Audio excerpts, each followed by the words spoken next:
Broadcasting Region 1. This is BBS. Bicol Broadcasting Systems Incorporated. DWLV 91.9 MHz. Your news and music stations.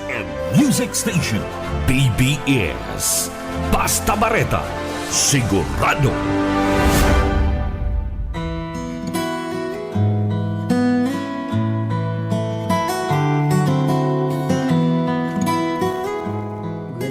Magandang umaga po muli sa ating pong mga giliw na taga-subaybay at walang sawang tumutunghay sa ating pong palatuntunan ngayong umaga sa biyaya sa pagkaaga sa 91.9 DWLB BBS. Ako po ang inyo po kasama ngayong umaga, si Pastor Andy ng Philippine Good News International Church, Barangay Sabang, Iriga City. Ako po ay bumabati po sa inyo ng isang napakagandang umaga at kasama rin po natin ngayon sa technical side si Stephen Pabis. Ang araw po natin ngayon ay Mayo 8, 2024. Magandang umaga po sa mga nagsiselebrate ngayon ng birthday at mga bayan na nagkakaroon po ng pesta. Pagpalain po kayo ng Diyos. Ngayong umaga po ay muli po tayong mag-aaral ng mga salita ng Diyos na mahalagang bagay na pwede pong makatulong po sa atin sa bawat araw ng ating pong pamumuhay. Ang ating pong tema na pwede pong pag-usapan ngayon ay patungkol po sa pusong mapagsamba. Ano nga ba po ang tamang kahulugan o tamang pagpapasya ng salitang pagsamba? At ang iba po, ang tawag ay pagsimba, ang iba naman po ay pagsamba, the heart of worship. Ano po yung tamang kalagayan ng ating puso pag tayo po ay magsisimba o magsasamba? Ang iba po ay palasimba linggo-linggo. Ang iba naman po ay hindi gaano. Ngunit paano natin binibigyan ng kahulugan at paano ho natin binibigyan ho ito ng importansya sa madali pong salita sa ating pong mga puso. Mayroon po akong babasahin dito po sa talata ng Roma, chapter 6, verse 13, na sinabi po ni Apostol Pablo sa kanya pong mga salita, huwag ninyong ialay o huwag ninyong ipailalim sa kapangyarihan ng kasalanan ang alinman bahagi ng inyong katawan bilang kasangkapan ng kasamaan. Sa halip, pasakop kayo sa Diyos bilang mga taong namatay at muling binuhay at ihandog sa Kanya ang buo ninyong pagkatao bilang kasangkapan ng katwiran. Ito po yung sulat ni Apostol Pablo na nagpapaalala po sa atin at nag-i-encourage po sa atin at tayo po hinahamon na ang puso ng pagsamba ay nasa salitang pagsuko. Ano ho? Pagsuko at kapareho po ng pagpapasakop. Yung salitang pagsamba, pagsuko, pagpapasakop. Magkapareho lang po itong salitang ito na napakahalaga sa Diyos. Pag tayo po ay pumapasok sa loob ng ating church, saan man po yan, malaki man o maliit, ano man pong ginabibilangan ho nating pangalan ng ating pong pinapasukang pagsamba, ano ho, ay napakahalaga ho yung salitang pagsuko ng ating mga sarili at pagpapasakop.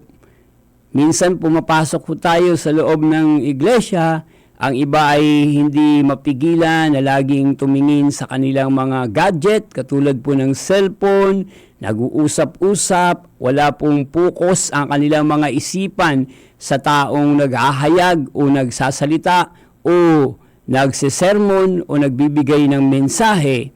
Ang iba po ay parang wala lang, pumapasok sa iglesia o pumapasok sa simbahan para lamang po sa isang magarang kasuotan at nagpapakita ng kanyang magandang gara na kanyang pangangatawan. Mga kapatid, sabi po ni Apostol Pablo, mga giliw po naming sumusubaybay sa umaga pong ito. Bago tayo magpatuloy, batiin ho natin muna yung ating po mga kapatid po dyan sa public market sa Pabinas. Magandang umaga po sa inyo, sa mga namamalengke, maging din po sa ating pong mga kapwa kamanggagawa dyan po sa Barangay Sabang. Sa lahat pong nasasakupan at inaabot po ng programa pong ito ng biyaya sa pagkaaga. Kayo po ay naway nasa maayos at magandang kalusugan ng inyong pong pangangatawan. Sabi po ni Apostol Pablo rito, mga giliw ko po, mga taga-subaybay o mga kapatid, ipasakop po natin, wag nating gawing kasangkapan ang ating mga sarili sa kasalanan. Sa halip, gamitin po natin ito sa pagsuko sa Diyos, sa pagpapailalim sa kanyang kapangyarihan. Yung pagpapaubaya, pagpapaubaya ng ating pong mga sarili sa Diyos, sa isang malakas na puwersa na pwedeng magbigay po sa atin ng lakas at hamon para kayanan po natin ang ating mga sarili. Kung minsan ang tao ay sa lalaki, pag sinabing salitang pag-iyak, ang ibig sabihin ay mahina yung kanyang damdamin. Ang iba naman, ang isipan po naman ng iba ay parang binabae. Alam niyo po, ang pagsuko sa Panginoon ng ating sarili, na nandoon po yung salitang pag-iyak, pagluha mula sa ating mga mata, na naroon yung ating paglapit sa Panginoong Diyos. Napakalaga ho, mga kapatid, na gawin po natin ito bilang tao sa harapan ng Panginoon, na tayo po ay taos-pusong humarap po sa Kanya at tanggapin ang Kanyang presensya. Ang una pong punto na nais kong iwan sa bawat isa, ang puso ng taong pagsamba, ito ay natural na pagsuko sa patungo sa dakilang pagmamahal at biyaya ng Diyos. Kapag ginagawa daw po natin ito, na tayo po ay papasok o sasamba at sinusuko po natin ang ating mga sarili sa Diyos, ay naroon daw po yung kanyang dakilang pagmamahal at biyaya o salitang habag. Naiintindihan tayo ng Diyos sa ating mga kalagayan. Kaya nga po may salita o ang 1 John 1:9, kung iahayag natin ang ating mga labi, ang ating mga kasalanan, tapat po ang Diyos para tayo po ay patawarin. Dahil po ang Diyos sa salitang sinasabi, siya ang unang umibig sa atin, kaya po tayo natututong magmahal. Bakit po? Ang Diyos po ang unang nagmahal po sa atin. Ang Diyos ang unang nag-aruga sa atin, mga kapatid. Nagbigay ng panahon para po tayo ay bantayan. Sa loob ng sinapupunan ng ating mga magulang, hinugis tayong bata hanggang sa tayo po ay ilabas sa mundo pong ito. Kaya nararapat lamang kung tayo po ay sasamba, naroon po yung pagpapasakop po sa Kanya. Naroon po yung pagsunod sa Kanyang mga sinasabi, mga kapatid. Pagpapasakop o pagsuko ng ating mga sarili sa ating Diyos na buhay. Si Apostol Paul ay naglaan ng paliwanag po rito sa pambihirang ginagawa ng Diyos. Kasunod nito ay hinikayat naman tayo ni Apostol Paul na tanggapin po natin at gawin po natin ito. Ng ating mga katawan ay hindi po dapat nating ginagamit sa anumang bagay na kasamaan laban sa ating kapwa. Kundi ito daw po ay ating pong inihahandog sa Diyos bilang karapat-dapat. Bakit po kapag ginawa po natin ito, ang Diyos po ay nagpo-provide ng pagmamahal sa bawat isa po sa atin. Isipin po natin, si Kristo ay namatay at nagbigay po ng pagkakataon sa atin na magkaroon po tayo ng kaugnayan sa Diyos sa paraan ng kamatayan ng Panginoong Jesucristo. Kaya nga po ang sabi ho ng Romans ay Romans chapter 12 verse 1, kung titignan po natin itong sinasabi po ni Apostol Pablo rito sa chapter 12, ay isa pong napakahalaga na sinabi niya, kaya nga mga kapatid, alang-alang sa masaganang habag ng Diyos sa atin, ako ay namamanhid sa inyo na ialay ninyo ang inyong sarili bilang handog na buhay, banal at kalugod-lugod sa Kanya. Ito ang karapat-dapat na pagsamba ninyo sa Diyos. Sa madali pong salita, napakahalaga po pala, hindi po yung, kumbaga pangalawa na lang yung material na bagay na ibinibigay ng tao sa paghahandog sa Diyos. Ang pinakauna po palang dapat ginagawa ng tao sa kanyang pagsamba ay kanya dapat inihahandog ang kanyang sarili sa Diyos bilang buhay na handog, banal, at ito daw po ay kalugod-lugod at karapat-dapat na pagsamba sa ating pong Diyos sa buhay. Ano po ito? Ang ating pong sarili, ang nais po ng ating Diyos na buhay, ang ibigay po natin sa Kanya. Kaya po ang tunay na kahulugan ng pagsuko ay pag-aalay ng sarili sa Diyos. Ibigay po natin ang ating mga sarili sa Panginoon. Gaano man po tayo kayaman, gaano man po ang ating ipinagkakaloob o idinodonate sa loob ng iglesia, nagpapakain man tayo ng libu-libong bata para sila ay hindi magutom, ngunit kung ang ating mga sarili, ang ating mga buhay ay hindi kalugod-lugod sa Diyos at hindi po nating inaalay ang ating sarili sa pagsunod sa Kanyang kalooban, ay wala rin pong kahulugan ang ating pong mga pinagagawa. Marami pong mapagkawang gawa, ngunit sa kabila po ng pagiging mapagkawang gawa, ang kanyang sarili ay hindi niya na ibibigay sa Diyos at siya pa rin po ay alipin ng kasalanan. Mahirap po maging alipin ng kasalanan. Ano ho? Para po ba tayong natatalian? Anong ibig sabihin para natatalian? Para ho ba tayo kung saan, kung kayo po may mga aso, pag tinalian po ninyo, kung saan nyo po hilahin, doon pinupunta yung aso. Kung saan nyo dalhin, wala po siyang magawa dahil nakatali. Ganun daw po ang isang taong nakatali sa kasalanan. Kung saan tayo hilahin ng kasalanan, kung saan tayo gustong suguin ng kasalanan, na gumawa ng kasalanan, ay wala hong pigil ang isang tao. Kaya kailangan niya po ang pagsuko ng kanyang sarili sa Diyos at tanggapin niyang hindi niya kaya. Kaya sabi po rito ni Apostol Pablo, yung kanyang pakiusap, kaya nga mga kapatid, alang-alang sa masaganang habag. Ano ba yung habag? Sa masaganang biyaya ng Panginoon, yung kanyang masaganang pag-unawa, masaganang pagmamahal, habang tayo po ay nabubuhay pa sa ibabaw ng mundo. May pagkakataon pa ho ang bawat isa ho sa atin na ang ating mga sarili ay hihandog po natin sa Diyos. Yung pong masaganang habag, walang kapantay. Para bang sinasabi ni Apostol Pablo, ang pag-unawa o pagmamahal ng Diyos o pag-intindi po sa atin ay walang kapantay. Bakit po inahayaan pa tayo ng Diyos sa mabuhay? Kaya pakiusap ni Apostol Pablo, mga kapatid, mga kapwa ko manggagawa o sino man pong nakikinig sa araw pong ito, ihandog po natin ang ating sarili. Pagsuko ng sarili sa ating pong Diyos na buhay. Isang napakahalaga. Paano po ba ang salitang pagsuko? Ito po ay pumapaloob na yung pagpapalinis ng ating sarili, pagpapakabanal, pagkilala kay Kristo, pagpasa ng krus, at pagpatay sa kanyang sariling kagustuhan sa kanya pong katawan. Ano ba yung ibig sabihin? Yung pag-alay ng sarili o pagpatay ng sarili.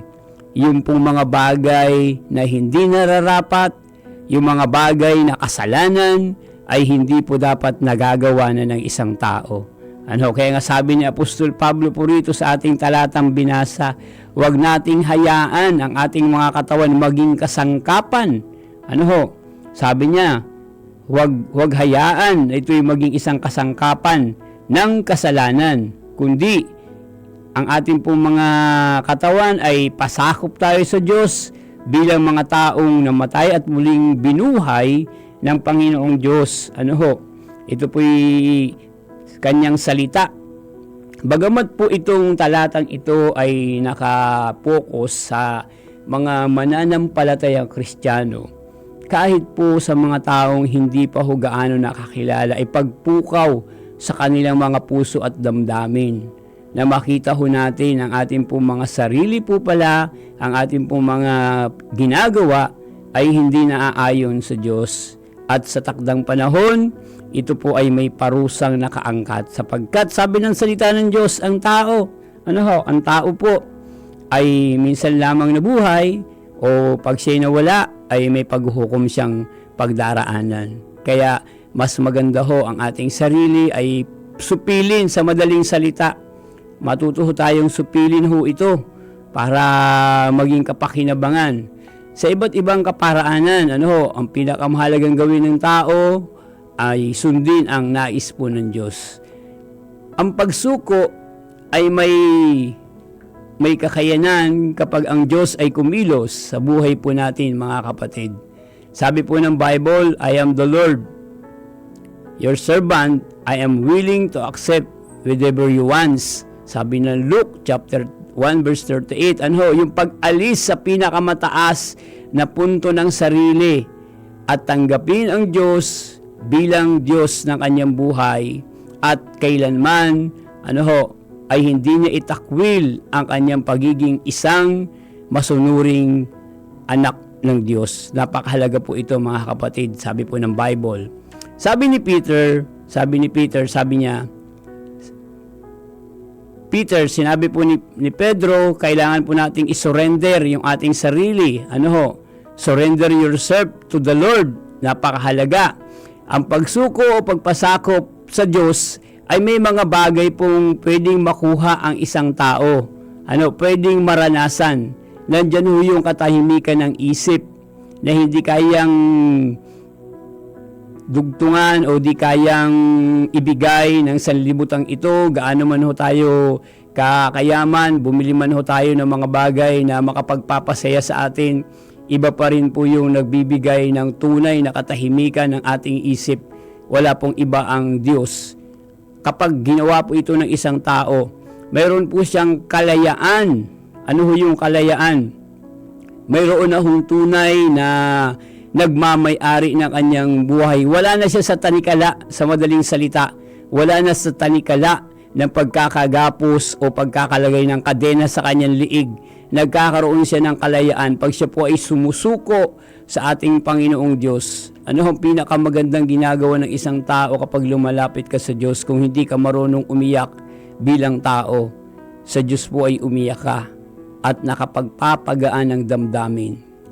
Alam niyo, mga kapatid, naranasan ko na dati hindi ako umiiyak, pero po nang ako po ay magsuko ng aking sarili sa Panginoon at natutunan ko ang tamang tunay na pagsamba.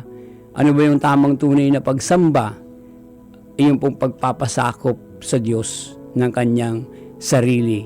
At pwede ho nating maranasan. Ano ho yun? Ang kapangyarihan ng Diyos na kumilos sa buhay po natin, mga kapatid. Totoo ito.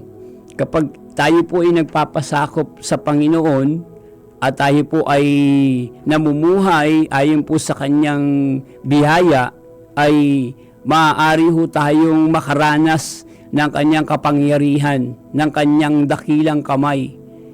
Minsan ho, nagtatanong, nakita mo na ba ang Diyos? Hindi pa, pero naranasan ko at nararamdaman ko. Katulad ng hangin na hindi natin nakikita, pero nararamdaman ho natin. Ganyan din ho yung presensya ng Diyos na parang nagbibigay ho sa atin ng paghilom sa ating mga sugat. Ano man po yung ating mga pinagdaraanan, ano man po yung mga problema na ating pong kinaharap sa panahon ngayon. Mga kapatid, ang pinakamahalagang solusyon ay isuko mo ang iyong sarili sa Diyos. Pasakop ka sa Kanya at ako'y naniniwala na mayroon biyaya na pwedeng ibigay at maranasan ang Kanyang dakilang kapangyarihan. Na pwede tayong alisin sa kumunoy ng kawalan. Sabi po ng isang sumulat na kalimutan ko lang ho yung author, tayo daw po mga tao ay parang nasa isang kumunoy na mahirap makawala at naghahanap ng baging o anumang pwedeng mahawakan para tayo po ay makaalis. At habang tayo ay kumikilos, lalo po tayong naiilalim papunta sa kawalan. Ang tinutukoy niya po yung buhay natin dito sa ibabaw ng mundo. Kaya kailangan ho natin, mga kapatid, yung ang ating pong sarili ay ipasakop po natin sa Panginoong Diyos. Ito po yung paalala po ni Apostol Pablo. Sa halip ay pasakop tayo sa Diyos bilang mga taong namatay at muling nabuhay. Romans chapter 6 verse 17. Sabi po na kanyang mga talata.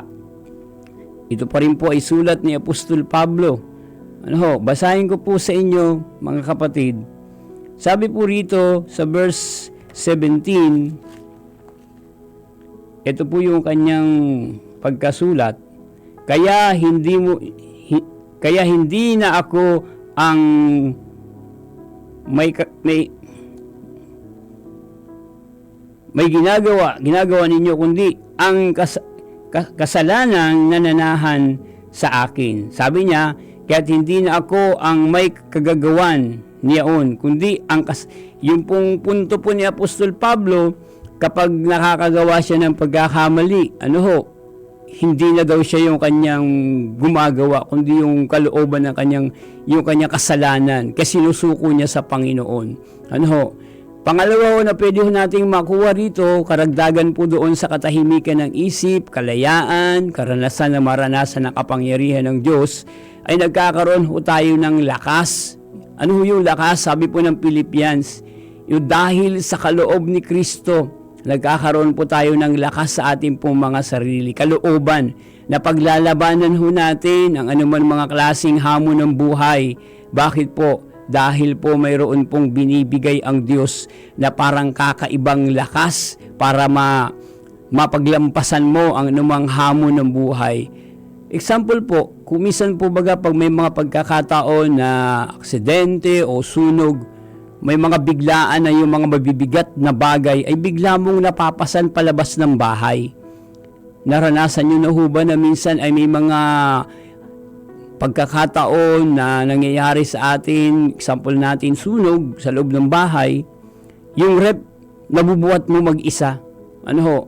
Yun po yung parang punto ko na may ekstrang lakas mula sa Diyos, na sa panahon ng pangangailangan, sa panahon ng kawalan, ay pwede po nating makuha, pwede po natin itong maranasan kung paano po, kung tayo po ay lumalapit sa Panginoong Hesukristo.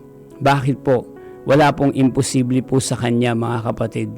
At ang maging layunin nawa ng ating buhay sa bawat araw na ating pong ginagawa ay maging kalugod-lugod po tayo sa Diyos. Ano pong ibig sabihin ng maging kalugod-lugod sa Diyos? Maging kapaki-pakinabang ang bawat ginagawa natin sa ibabaw ng mundo. Maging kapaki-pakinabang hindi lamang sa ating kundi sa ating kapwa. Ika nga parang gumagawa ka ng mga bagay na mabuti dahil sa kalooban ng Diyos, ay nag-i-invest tayo sa kaharian, doon po sa kalangitan. Kaya nga sabi ni Apostol Pablo, pagdating ng panahon, yung ating mga pinaggagawang pagpagal sa mundo pong ito ay hindi na sasayang, hindi nawawala ng kabuluhan. Sa madaling salita, ang Diyos po ay hindi tulog. Nakikita niya ang ating mga ginagawa. Nakikita niya ang ating mga pagpapagod. Kung tayo man po ay naglalakad ng malayo para lamang abutin ang ating kapwa-tao at bahaginan ng salita ng Diyos, ito po ay uri ng pagsamba, uri ng paglilingkod sa Diyos. Minsan ay dumarating tayo sa pagkapagod.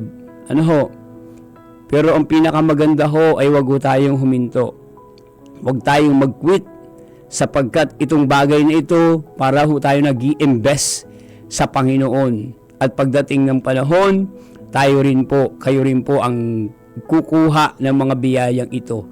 Kaya sa bawat araw, maging kalugod-lugod ang ating ginagawa. Tanungin mo yung sarili mo, naging kalugod-lugod ba tayo sa Diyos? Kapag pumapasok ka ba sa loob ng iglesia, kung ano man yung pangalang iglesia ang iyong pinapasukan, naging kapaki-pakinabang ba ang bawat bahagi na ipinagkakaloob ng lingkod ng Diyos sa bawat salitang Kanyang binibitawan? Nakapagbibigay ba sa iyo ng lakas? Naahamon ka bang magpatuloy sa paglilingkod sa Panginoong Diyos? O di ho kaya ay parang baliwala lang tayo, parang pumasok lang tayo sa church, nagpalipas oras lang, paglabas, walang nangyari. Parang walang nagrema. Karamihan po sa ngayon ay ganun ho yung nangyayari. Parang pumapasok lang ho sa church, pero parang wala pong nangyayari doon sa mensahe. Hindi ho kasi nakapokus yung tao sa mensahe. Kaya minsan sabihin ng tao nakikinig, boring. Alam niyo ho, ang may problema, hindi ho yung mga taong nasa itaas ng entablado na nagbabahagi ng salita ng Diyos. Ang may problema yung taong nakikinig at hindi niya inuunawa ang mensahe.